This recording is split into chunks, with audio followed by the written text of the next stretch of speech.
welcome to a very special episode of the Drama Llamas. Very special indeed. I'm Doug Urbanski. And you all know who I am. Should we keep introducing ourselves, Douglas? Yes, it's almost we should. insulting. All right, well, I'm Stephen Jeffries, for those of you who don't know. If you're a new watcher of our gripping, wonderful series about dramatic writing and plays and bad puns. So, first off, I suppose we should prove that we indeed did go to the theater. Here's my program And my ticket. You can see that they are both on screen at the same time. And I'm not that good with the camera to, Photoshop it or whatever. So, basically today we're talking With about the production put on at the Doudna Fine Arts Center called the Strindberg Cafe, in which we witnessed the production of two of August Strindberg's short plays. two The first, savagely short. savagely short. Savagely That is short. what they call it. Savagely short plays. Yes. The first being Mother Love, which we thought was Motherly Love earlier because it just makes more sense that way, but it's called Grammatically Motherly Love. incorrect, but whatever. And the second one that we are somewhat familiar with because I believe we discussed in the last episode, The Stronger. I believe I stabbed you with a pencil. I mean scissors. It's the same thing, essentially. Right? I'm recovering still. Glad to hear it. I was concerned. So, I suppose first we'll start with the first play that we saw, Mother Love. It was an interesting play. I'll say that. I think I was more of a fan of the Stronger, just in terms of the writing and the plot.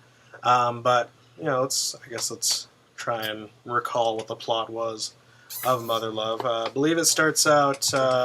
We've got established that there is a daughter and her mother, and the mother is she's an overbearing mother, I suppose. don't forget, I believe there's an aunt, or in some translations, I think it's a maid. For the sake of this, we'll refer to her as the aunt. I believe they did an aunt. I think that's what they chose That's to how they go there, yeah. do her in this particular performance. Yes. It was essentially a yes man to the mother. Yeah, pretty much. Because we're given this initial scene of the mother and the aunt playing cards, and Right. they ask the daughter to join, and she's being very snippety. Yeah. And the daughter, as we find out, is an actress, I believe she is an actress by this point. Either she is or she's aspiring to become one. Yeah. Either way, she hasn't been discovered yet. She hasn't made it big. And she's made friends with some of the local folks. Makes friends with one girl that her mother I don't believe is too fond of. Named Lizzie. And there's a bit of interaction between the mother and the aunt about suspicions about something. We're not exactly clear what, but we're told that they go to the post office, and so they disappear for a bit. Then we have the daughter on her own. But then soon she's visited by her friend Lizzie, and we get a little interaction between the two of them. We also discover, apparently, that Lizzie is, in fact, the daughter's sister. Which we only discover after a brief little borderline homoerotic sort of interaction. Now, granted, this was written a long time ago, so it was more traditional then for you to speak of your bosom friend, Doug. You could be my bosom friend. But if I talked about how beautiful your feet were, and how gorgeous your hands were, they get really creepy. So, I don't know whether we're supposed to read into that as like a homoerotic kind of thing, or whether it's just meant to display how deeply they've grown together. Either way, they're good friends. I think if it was played out to be homoerotic, I think it was a production choice, which we will discuss in a bit. Indeed. And shortly after the revelations, the mother and the aunt return, and there's an interaction between the mother and Lizzie, I believe, about because the daughter is finding out all these things about her sister. They share a father, and they find out. For the longest time, the daughter has grown up thinking that her father was this awful, horrible person. But now it's her friend Lizzie, or sister, is making it a little bit more clear that, in fact, her father is actually a pretty alright dude. And that her mother actually might be the one at fault here. And the news that she brings to this daughter is that she may in fact be able to hook her up with a director for a play in which she can be discovered. She can finally watch her father from his place in sort of the opera box as he watches her perform. She can break out, she can be discovered, but this all hinges on her going to a picnic without her mother. Right. And yes, as Doug said, during this interaction, we find out that the mother is, in fact, the one that's been kind of devious, holding secrets from the daughter, and is horribly controlling, and insists all this time, you must do things with Mother. Don't you love Mother? It's kind of creepy, but again, I think that's kind of mommy dearest, really. It is. Almost like Norman Bates level mommy. Yeah. I mean, not quite the same thing. But it hinges on that mother-daughter relationship. And when they do proceed, when she starts trying to convince the daughter, who's never named, actually, that her father is not this terrible person and her mother's the one at fault, then the daughter ends up, even though previously she herself has this monologue about how she wishes to be free from Mother, she finds herself defending the mother, and in the end rejects Lizzie, rejects her father, and rejects this wonderful experience that she could have had in the theater. Because of the mother love, Right. because of the way that she has grown attached to her mother, despite these constant naggings. And I don't think it's really a happy ending. They return to playing cards, and the symbolism there, in my mind, the status quo has been restored, and she's still trapped. Right. So, I mean, I guess from here we could either talk about the Stronger, give a quick description of that performance, or we could go in depth on Mother Love and come back to the Stronger. Let's go ahead and go on the Stronger. Like, you had mentioned previously that both plays have this cafe theme. Even though one is inside a home, they set the stage, literally, to look as almost a cafe within a home, with the doors in the back, the fences to the front, and the table in the middle. So, well, it's interesting, too, how they kind of blur that line of the fourth wall. In which there was a lot of seating available at these cafe tables around that center cafe table, so like people could sit. And I mean, I think that's an interesting way of taking advantage of the space in the black box, because the black box it's a smaller space. It's not your usual stage area. It's a smaller stage. But that's a deliberate decision, Doug. I mean, we've talked about previously the ways in which that a play responds with its audience. So how does involving yourself in the setting, in the scenery, I mean, how much more would that let you experience the play, experience what's going on? You're no longer an audience member watching a cafe in which this argument is happening. You are literally seated in the cafe, on stage, listening to this argument happen at another table while you're trying to enjoy a drink, which I don't know what determined who got to sit on stage. I think it was mostly like crew, I think it was first come, first director, serve, probably too. I hope that it was audience members, because that would be a brilliant idea. I mean, what better way to involve yourself in the story? So yeah, that fourth wall thing that you mentioned, that was really cool. I mean, we got in there not late, but we got in there later than other people, so we had to go into the bleachers. But I mean, I think that definitely would have changed the experience to have actually sat down at those cafe tables, as opposed to being in the bleachers. Because in the bleachers, you kind of have that comfort of not being in the action. You can view it from afar. Whereas if you sit up there, there is that discomfort. Like you said, you're having a nice quiet dinner, and these two other people are just losing it.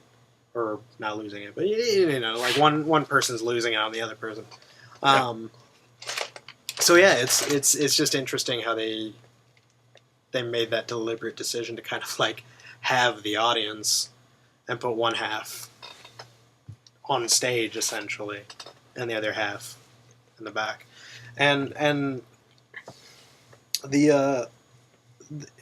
they didn't really do much to change the scenery, I don't think. I think they had a backdrop for the second part. Scenery's pretty straightforward. Where it Although, was... a nice Cuban sunset. Which is a difference that you pointed out to me before we started filming that I don't think should be overshadowed. Oh, the fact that it takes place in Havana Instead of France, was it? Yeah, I think it's The one that France we in read? the original version. Yeah, and we had discussed that it could be that the majority of the actors were Hispanic, and Or at least seem to Havana. have like a Spanish-speaking background. well, yeah, they were able to speak Spanish because the waiter then, when he arrived, did not greet them in English; he greeted them in Spanish. So it again added to that immersion. So I think unless that translation happens in Havana, which is possible, it could have been a deliberate decision to allow the characters to speak another language they're familiar with Right. to distance the audience from that sort of initial foreign language introduction. So Well, I I thought that was believe an interesting choice. let me double check here. Sure. But I believe the first play also took place. Didn't take place in Havana, but it took place at a Caribbean island, which I thought was also an interesting choice. Although, I'm not really sure that really comes through. I don't think it's really necessary. In the first I don't one. think so either. I never got that. There's just mention of a port. Yeah. I think, but Yeah, it says the seaside resort in Swedish-held Caribbean island, so Oh. it almost sounds like that was just pulled from the original text or whatever. probably. Yeah, it was interesting too because each of the plays, I mean, savagely short as they say, but we still get that 15-minute intermission. To change sets. Yeah, which is understandable, but it also does something funky with the pacing. I feel like, I don't know, maybe it was just me, but because Probably. it's no, shut up. It's noticeable. You're sitting at the play. I mean, the first play probably clocked in at what 20 minutes. You think? I think the first play was about the length of the intermission. I think it was Yeah. 15 to 20. 15 to 20 Yeah, and minutes. then the Stronger's like 8. So I don't know. It's just, and maybe that's just the first time I've been in a theater experience like that, where it's just short plays. It's avant-garde, Doug. Or something like that. But no, I think the last thing that really stuck out about the Stronger, I guess we really didn't specify which one we're talking about. But as far as production choices go, to move into the Stronger, I suppose, one of the things that struck me the most was the way in which the body language completely changed the conclusions that at least I had drawn about the play. I was fairly confident that Y was the stronger, that her, with her silence, as she sat there driving Madame X to this frenzy, she was sort of the impetus. It was her refusal to move, her refusal to do anything but sit and listen, was what drove Madame X into this frenzy. But the way that they played that up was different. Madame Y looked defeated and almost crushed towards the end of the play. And in the way that they did it, it seemed that X was the stronger. Though, reading straight from the text, I still would think that Y is in fact the stronger character. Because X admits that through her silence, I believe something along the lines of, you pull forth from me secrets, like you're drawing forth all these secrets with your silence. Which is, I think, a really telling line. But the way that they played it made it really ambiguous, really difficult to tell who was the stronger. Which is, I think, something else you mentioned while we were outside wandering around. Yeah, I think the way that play is written, I think it's written deliberately to make, the fact that one of the characters is stronger, ambiguous. I mean, it could be they're just as equally weak, which I think to a point works in terms of how the relationship between the protagonist and the antagonist is, like, in the fact that they are essentially supposed to be of equal strength, I suppose. Mm-hmm. But it's also interesting too because it's really hard to figure out just who the protagonist is in this play. And again, I think it boils down to who you think ultimately the stronger of the two is. And so yeah, to see all the body language, and because it's a hell of a lot easier to visualize the sorts of cues and stuff that that Mademoiselle Y is doing. It's easier to see those in action as opposed to actually just reading them on a page. So yeah, and then